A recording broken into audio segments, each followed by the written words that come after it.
I finally got accepted by a publishing company, Four Seasons Publishers, and that is in Florida. They're closed now, but my first two books are with them. And it was a small publishing company, so I had to do a lot of the PR myself, and I hired a company to help me. And I had a blast. I'm telling you, it was so much fun doing book signings. I got on a couple of TV stations, but radio was really a lot of fun.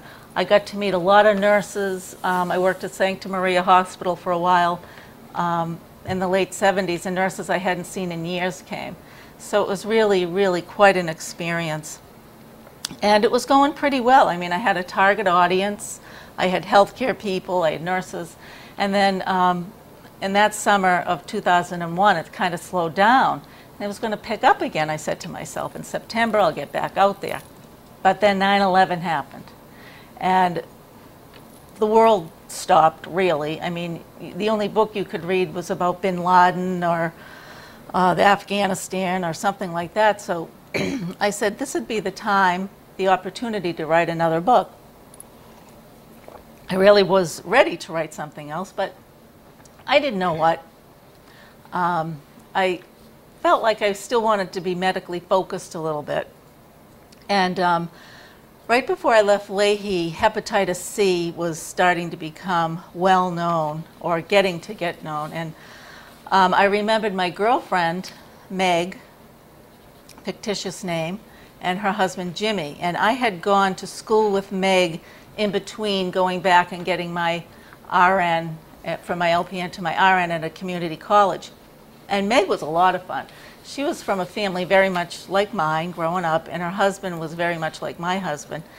But they had this tumultuous relationship. They were always up and down and fighting and then back together, and they truly loved each other.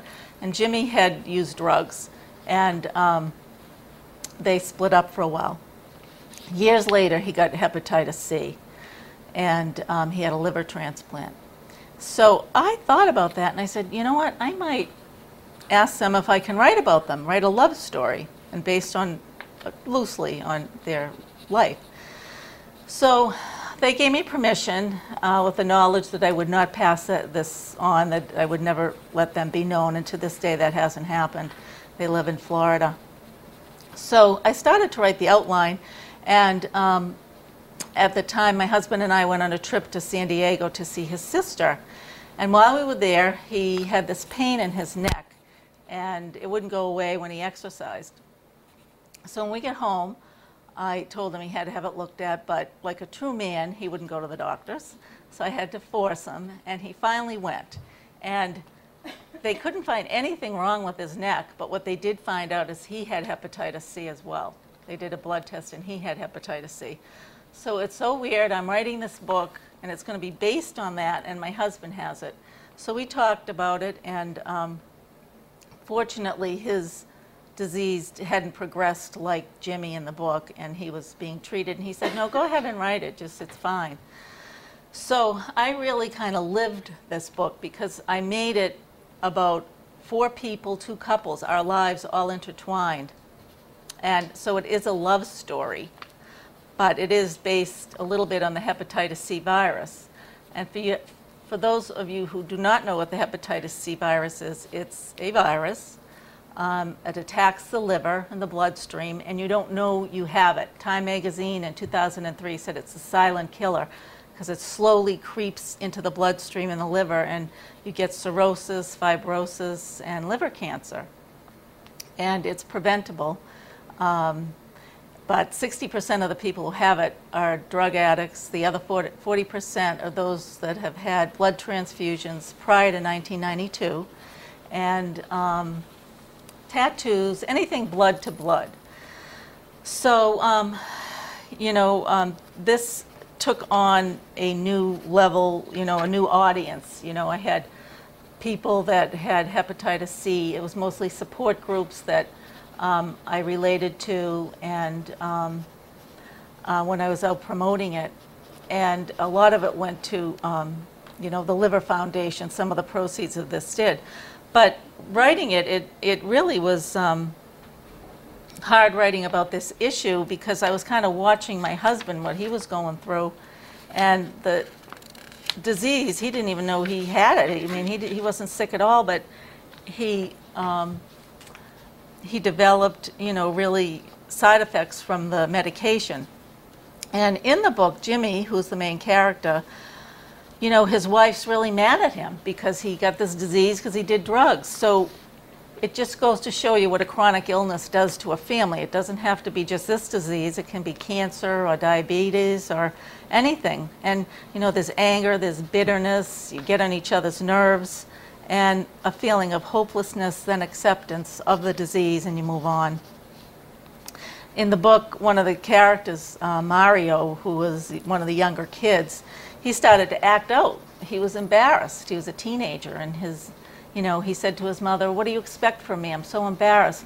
My friends come in and they see Dad swollen and yellow, and they know he's sick because he did drugs, and I see his doctor's appointments posted to the refrigerator. It's embarrassing." So they had a lot of things they had to work through, as every family does with a chronic illness. So it is a love story, and focuses on the hepatitis C virus. So who is Joe Gallucci? So I'll give that a little bit away. Joe Gallucci is the name that Jimmy gave himself, his alter ego, when he did drugs. And loving Joe Gallucci is because Meg loved him unconditionally. She loved him no matter what. So that's the title. And I'm just going to read a little portion. This is where Jimmy thinks he's going to die. He really wants to plan his wake and do this. So the beginning of December was the first snowfall, and Jimmy was now totally homebound, wheelchair-bound, only going out for doctor's appointments and an occasional dinner with Meg. He knew he was dying. No livers available. This would be his last Christmas, if he made it to Christmas 3 weeks away. Meg was decorating the tree, acting normal, as if it were just another day. But they both knew that if a liver didn't become available soon, he would die. "Let's talk about my death, Meggie." She was hanging tinsel and tying red bows on the tree. "No, Jimmy, I'm not going there." "We have to, Meg. I'm dying. I want things said at my church service, my wake and funeral. I want someone to sing Amazing Grace at the top of their lungs at my church service. Come on, Maggie, support me here. I am really dying." Jimmy's hair was thin but shoulder length. His face was still so handsome amidst the swelling and jaundice. Meg put down the tinsel and bows and put her head in Jimmy's lap.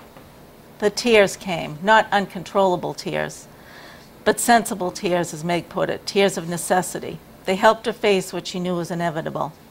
"I can't let you die, Jimmy. I've never loved anyone so much in my life. I don't know if I can go on if you're not here. I loved you 30 years ago when I set eyes on you, and I love you even more now. How am I ever to get over this?" Jimmy put his hand in her hair, stroking her, not responding with words, simply because there was nothing to say. They had both said it all their lives. They had loved and lost a few times, but always came back because of their deep commitment. Meg gathered her composure and said, "When my dad died in the limo, my mother looked at me and said, 'It is better to have loved and lost than never to have loved at all.' So I guess we need to focus on that. God, Jimmy, I even love the other you, the Joe Gallucci you, and I would take Joe Gallucci back again if it meant you living." "No, you wouldn't, Meg. Joe died over 15 years ago. I don't want him back again, and those painful days back again." "Okay," Meg said with sadness but acceptance. "Tell me what you want, and I'll find the courage to do it now and when you do die." Jimmy looked in Meg's eyes and said with strength he didn't know he had, "I need to be cremated, have my ashes sprinkled down the Keys. Take me to Florida, Meg. I always loved it there. That's where I want my life to end." So, anyways, when I was out there and promoting this book, I met, like I said, so many people in support groups all over the United States. I think I contacted at least one in every state, and that was through the help of the Liver Foundation. But I met this one interesting man, and he's a doctor. His name is Dr. Richard Darling. He's in La Jolla, California. I think it's La Jolla. And what happened to him was he was in Vietnam, and he got injured, and he needed a blood transfusion. And he got hepatitis C. He didn't know he had it either until I think it was the early 90s. And he not only had one liver transplant, he had three. The first two failed. So the third one, he wrote a book after he recovered. He wrote a book called Coma Life because he was in a coma after the liver transplant. And he wrote in it, everybody thinks you can't hear when you're in a coma. He said, I could hear everything people were saying to me. So the purpose was just keep your mouth shut or don't say things you don't want to say.